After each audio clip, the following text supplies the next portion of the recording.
Hi, this is a great little miniature diorama I made in my previous video, and now is the time to paint it. I thought I'd look at a passed-by gem for help with how to make the paint job stand out and be something special. I'm going to look at the masters, and maybe not the masters you think. I've also got new P3 paints to try out, kindly sent to me by Steamforged Games, sponsor of this video. The second wave of P3 paints is here, and I'm going to heavily test these new paints out in this video. The link to the campaign and detailed info about the paints is in the video description. Now, painting miniatures is a challenge, a diorama even more so for me. Staring at the blank canvas, lots of unpainted miniatures, they stare back accusingly. How are you going to make us look interesting? I have a few ideas of my own, a loose bag of tricks, a few experiments to possibly fail at, but most are related to miniature and scale model, well, for lack of a better word, inbreeding, or tropes. No offense meant. But you know, we've always strived to paint things realistically. Even Warhammer Space Marines are supposed to have photorealistic skin tones, and leather is always brown, regardless of century. But we're dealing with colors and composition. Surely there must be concepts from the ages to dissect. Ideas proven strong before plastic miniatures was even a thing. Ideas from past masters. Well, I guess there is things like regular canvas art, that other thing one can do with brushes and paints when not painting Warhammer. Let's have a look. Oh, and don't let the word art scare you. We're going to pick the nuggets, simple things for all levels of painting, concepts for all miniatures, armies and dioramas, no forced march through heavy art theory. We'll steal a few of the master's art tricks and be gone before they even had time to say cadmium yellow. My diorama is a mix of Warhammer and historic scale modeling, resulting in a dystopian future. A mundane day at work, probably in a bunker. Giving the scary fellow in the massive armor just in from the battlefield a fresh coat of paint. The grim dark future of coffee breaks and backache. So I know my intended mood, rough and worn, combining a mix of sci-fi and Second World War. I'm only going to use the P3 acrylic paints for this. No special effects paints, no oil or enamel paints, no washes, no contrast style paints. I'm very fond of the P3 paints. They suit how I like to paint, and the colors inspire me. I've had paints from the first release, and I keep using them. But I thought by using paints from Wave 2 exclusively for this diorama, you'll be able to see how they perform. A disclaimer, however, I've got testers in my hand, not the final thing. The labels are straight from the paint laboratory and will obviously look more designed when sent to you when everything is finalized. Also, they come in dropper bottles. I'm nostalgic. I like the tubs, but dropper bottles are kind of convenient, especially since they already have the mixing balls in them. And an actual descriptive name of the color inside the clear plastic bottle. Well done, P3. The paints I've picked are by no means all the paints from Wave 2. I chose a selection of colors that suit my mood and that made me curious. Honestly, not with a diorama in mind. But now, I'll have to make them work. Check out the full range of colors in the link in the description. So the diorama brings a few challenges. I have a predetermined set of paints that I will not waver from. Also, technically it's going to be kind of difficult to try and achieve the look of a marine mid-paint job. But the major challenge is to achieve that unified look, something that doesn't mismatch. I want a coherent look, like a scene from a movie, or something like a painting. And that's what started this idea. I should look at paintings. They're often very coherent. But what makes them different from how we normally use colors for our miniatures? I've chosen 4 different artists, 4 masters. I apologize for the lack of mistresses. And I'm just going to go straight to my summary. No debate, no deep analysis, just my first instincts on what might help me with my diorama. The almighty Hieronymus Bosch, granddaddy of grimdark, whose visions of hell makes Diabolo look like a picnic in the park. This first image, part of a larger scene, really only has very few colors, and every element is one color. The naked person is sort of orange flesh tones, red wings on the angel, and then just blue. And that's it. Similarly, the limited but repeated use of colors in the second image, green and pinkish red everywhere. That's pretty much it, apart from Jesus' blue cloth and orangish skin. Overall harmony, kind of like army painting maybe, but then with altered focus created on the main man, blue-orange Jesus. Edward Hopper, American Realism, coffee and cigarettes. And the light is just great. But look at the colors.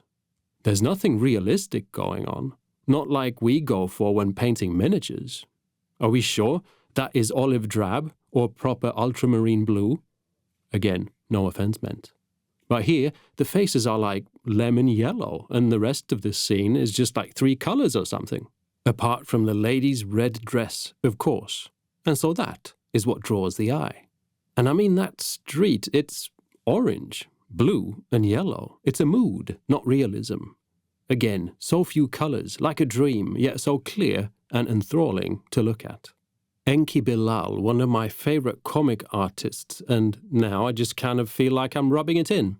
We see a reuse of the same colors for interiors, exteriors, everything, using a few colors to set the mood rather than painting things like they would be realistically, and then striking blue on the main character. And you know, this is just how they do a lot of movies and that, essentially color picking a very limited scheme to create a mood or story. The color of the decor, the colors of clothing. We miniature painters and scale modelers, on the other hand, so often paint as if we're dealing with a realistic documentary rather than a fictive film. Every pouch the right leather color, every skin just like our own, very seldom blue lipstick. Frazetta, the fan favorite. Now, here we hardly get color. Well, there's always some, surprisingly vibrant, but it's like effects. The rest is subtle colors creating light and drama. Again, reoccurring colors, little hints of magenta or lime green or something. But it's not actually the color of a piece of clothing or something like that. It's more environmental. Used all over, kind of binding everything together. Now, what does this mean for my mini painting? Well, instead of going for photographic realism, I'm going to try the larger chunks approach. One thing, one color. Also, I'm already limited in my palette, but I'll make sure to exaggerate limitations. Essentially, keep using the same colors even if it doesn't make sense. Rust is orange. Skin can be sort of orange. So can a wall. Jeans can be blue. Metals can also sort of be blue. So can a floor. But then make sure that the marine gets a color that is not used much elsewhere, to draw the eye to the warrior. This seems to be the big nugget from the first 3 examples. From Frazetta, I'll try to add that environmental thing, give everything the same shadow color, as well as tint everything similarly. Magenta will be a great tool for that. As a result of musical chairs, but with paints, I decided that the green is what stands out as the monumental color in the scheme. So that goes to the marine. And there's a chapter of Space Marines called Salamanders. They have green and black going, as well as yellow. So this fits well. Also, I got this fun idea for the actual painting going on in the scene based on the Salamander scheme. We'll get there. The Space Marine obviously will demand the most work because of the half-worn and half-painted look. So please sit back and enjoy your tea. Now, as we're testing out paints, I figured we start with the airbrush. Don't worry, I will also not test out the airbrush. But those out there with an airbrush might like to hear that the P3 paints, with a bit of dilution, sprayed well and did not clog up once. I start with the rusty undercoat, the lovely dark rune red, followed by rusted hull orange. So this is kind of working backwards. Imagine that we're adding layers of wear and dirt. What I want to appear in the crevices is that rust vibe, so we'll have to paint that on first. I then need a fresh coat of green. There's a worker with a spray gun spraying on fresh green on the right side of the marine. We need to create that illusion somehow. I masked off most of the orange with bits of a nitrile glove and sprayed on dark and then brighter green, Banefleet blue and then gobber green. I contemplated trying to get some splatter from the airbrush to get an exaggerated sort of sprayed-on effect, but I think I'm better off doing that with the brush later on. I'm a lot better at controlling a brush than I am an airbrush, to be honest. I then want to add residue armor paint to the worn part of the marine.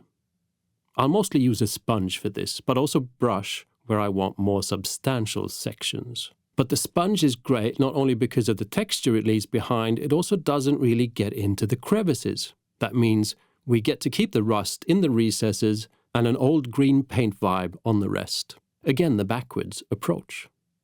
And now we're ready for transfers. Transfers are great, man. We get some markings on the marine that will make it look more like a salamander, with some on-purpose confusion. The transfers are in essence too small, meant for Warhammer scale, but I like that. The transfers will also add immensely to the worn look once we're done with them, but still working backwards, and so to add wear and tear, we first need the untarnished in place. By sealing the transfers in between layers of varnish, we can then paint on top of the transfers as if we're just painting on top of another layer of paint. So first, an initial layer of gloss varnish helps the transfer sit smoothly on the surface. Microsol softens the transfer once in place, making it bend to the surface underneath. A layer of varnish on top of the transfer, once dry, seals them in place, and I can move on.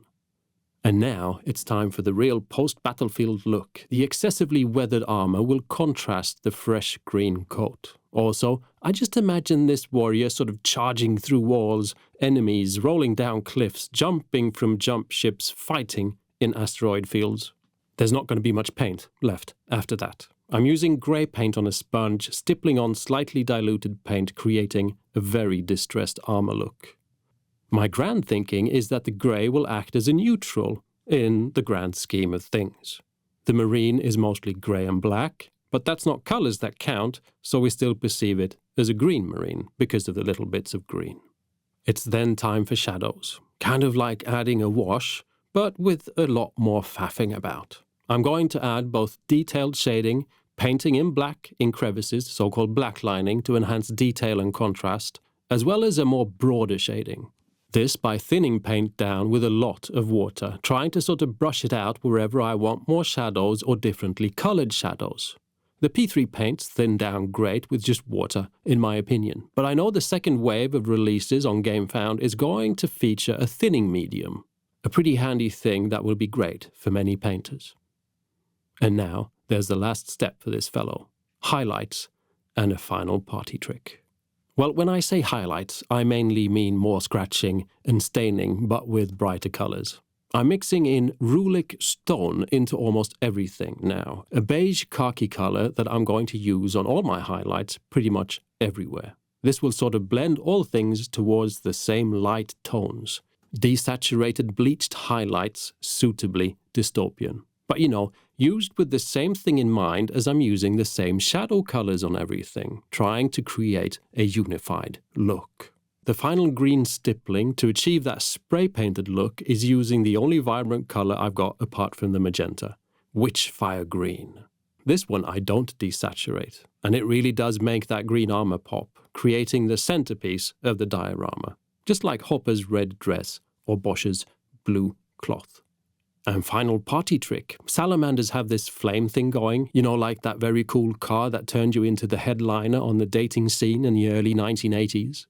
As I have the other worker on one knee painting something down low, this all turns into the perfect little story enhancer. Obviously, he's painting flames. Times like these, I appreciate the flow of the P3 paints. Freehands are kind of nerve-wracking for me, and the worst thing is when the paint just doesn't flow off the brush smoothly. But this is just flowing along, helping me do what I was hoping to achieve. And the marine is done. I know that was a lot, but it was a rather complicated piece. The rest will be a little easier. And I'm very much looking forward to just seeing more of the original painterly ideas and not just the small steps that make up a detailed painted miniature. So excuse me if I move on at a swifter pace from here on. The two workers are going to be solid colors, remember, one color per thing. The marine was just a bit special because of the story of transforming from worn to freshly painted. This time I'm going for the non-airbrushed approach, blocking in colors, adding some shadows, thin paint just like on the marine, and then working up highlights, bleached out colors with that rulic stone. A few things worthy of note. I'm doing the guy kneeling down pretty much khaki/rulic stone. This visually ties him together with the weathered part of the marine, creating a triangle of nothing much happening, color-wise. This is getting deep, I know, but I hope this gives better focus to the flames on the marine. And another example of how using non-colors like gray or even brown might help move focus to other areas. The eye will look for color, basically. The boots, however, are made almost magenta, a feature color that will tie the scene together as a whole, better than if I just gave them gray, black, or brown boots. Also, I just like the look of magenta boots. And finally, the skin. I'm using the same paints as I've used for the rust, combined with the same paints that are on the flames on the marine. These are orange, muted yellow, ochre, and magenta colors. None are actually dedicated skin tones. Instead, the almost orange result, something like the skin tones in Bosch's painting, makes the faces not only blend in with the rest in terms of mood, it also makes them prominent because of the rich color. I normally never paint Caucasian skin tone this color, but I think it would work well in the diorama. Thanks, masters. And now we've arrived at the backdrop itself. I'm going to take a very different approach here, definitely inspired by canvas painting or maybe watercolors. I don't know, really. I only paint miniatures. But I do want a kind of painterly look. Also, I kind of wanted to see how much I could dilute the paint but still keeping it workable. So I'm going to paint on utterly watered-down paint, working backwards. Every layer of thin paint makes things darker and adds more saturation. So I need to paint less where I want bright patches, and add more paint where I want more color or shadows. I'm inspired by all the four masters here, going for that lemon yellow green I saw in the Hopper painting, getting that worn orange vibes off of Bilal, tints of color from Frazetta. I have a long way to go before I get anywhere near anything else he does. And then the dark doom burgundy of Bosch. It was actually a real fun way to paint. After I had established some colors and a mood, I could just start enhancing it with less diluted paint. And I mean, none of this makes any sense, really. I've painted the floor kind of red in the shadows, orange in the midtones on the wall, blue highlights everywhere. But it kind of doesn't look like I'm looking at colored items. The floor doesn't look like it's made out of red material or is stained by red paint. It's just a mood or something, kind of getting at some of the things I wanted to get at when looking at the art before painting. And all the paints used are the same paints as used on the miniatures. The only addition here, not used on the miniatures, is the pale mossy green called mossy ochre. That helped me get the slightly green lemon vibe on the back wall.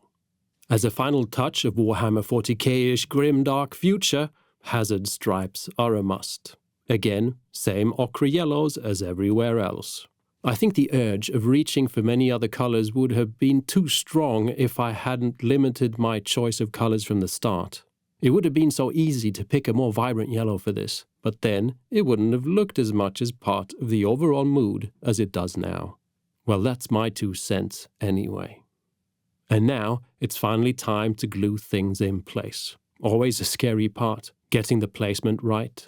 But it's also so great to see it all come together. This has been a long time coming. There's 2 more details to add, a ladder and a compressor. I still laugh at the thought of how this future warrior is getting painted by such rudimentary means. These I painted up with maximum efficiency. Airbrush first, stains and wear are stippled on with sponge, and then some edge highlights and such with a brush. Again, single colors. The ladder is blue to complement the blue worker. Same blue really, the great China blue. And by adding this second blue element, together with the blue details on the back wall, framing the marine with blue, I think it kind of takes the special out of the blue a little, thus giving more lead role to the green. The compressor is that deep magenta we got on the boots already, and in a lot of other places, kind of framing the green of the marine, with the complementary magenta. And then there was the compressor hose. Let me just say that was a hassle. But it worked. It's steel wire in plastic coating I got from my friend Oscar. Thanks, Oscar. The final piece is in place, and soon the final paint. The miniatures obviously look rather glued in and need to be painted into the scene by shading the ground underneath them, simply done with thinned down paints, at times even black underneath the compressor, for example. We also need a bit of paint spilled to connect the two workers to the environment. Green and yellow paint has of course been spilled. We all know how easy it is to spill paint. And in this diorama, it kind of fills the role of very mundane workday blood spilt on the battlefield. And I'm done. After a layer of varnish to protect as well as hide the super glue I smudged all over trying to get that hose in place. I have to admit I kind of went into this paint job with a bit of a gimmick mindset, but I'm surprised at how well this all worked. This is not a look I'm used to, but it's a look I like. It kind of looks like I had a plan. And I guess I did. And I guess the masters did. I think the color blocks are so efficient, the limited colors, the different tints tying it all together. I hope you feel that there's ideas here that you can try out on your own projects. We all paint differently, but I don't feel that the important learning here is technique-based, and so is hopefully approachable to all. This was all painted with P3 paints alone. I hope that speaks for itself. Please check out the P3 paints linked in the description to see more than the choice of colors that I've been using.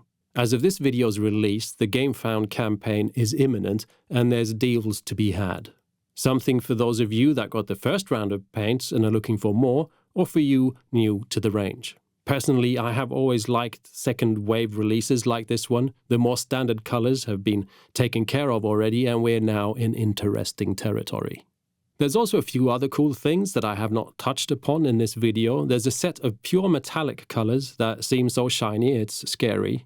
Also rattle cans named shadow sprays that kind of remind me of the shadows I've been going for in this diorama. Check out the link, and thank you P3 Paints and Steamforged Games for the paint.